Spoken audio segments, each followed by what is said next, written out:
Wall was quite a mystery a little over 100 years ago, but now it's mostly forgotten. Was it real? Let's see.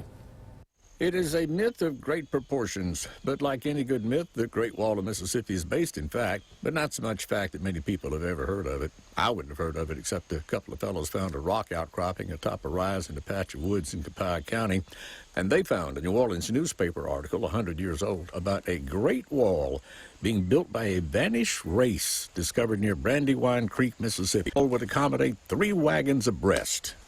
They wrote funny back then. Well, this obviously wasn't big enough for the 3 wagons, so what was the article talking about? Well, I pulled out my map and found Brandywine Creek. That was either in Jefferson or Claiborne County. The creek runs through both, and it was hard to tell where it was from the map. But the creek has a rock bottom that drops into a small waterfall, but no rock wall nearby. So I drove the roads that hugged the creek and got so far back into the deep woods that I thought I was more likely going to find Bigfoot than the Great Wall.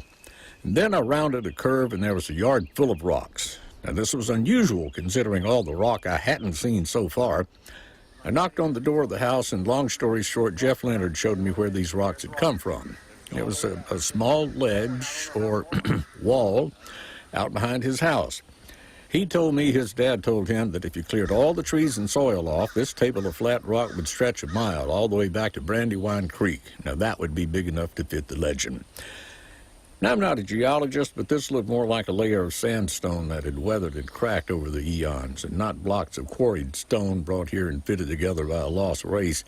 And the cracks, many in straight lines, might look like mortar joints, if that's what you wanted them to be. Jeff made no claim that the rock was man-made. He just said they were heavy. So another adventure that turned out better than I thought. I found what I was looking for, plus the bonus of finding that quiet creek that will bear more study over the seasons. And no Bigfoot. Well, not this time, anyway. So, Mississippi's a land of myth and mystery, with just enough of it real to make it interesting. We'll find some more places like this in the near future and visit them.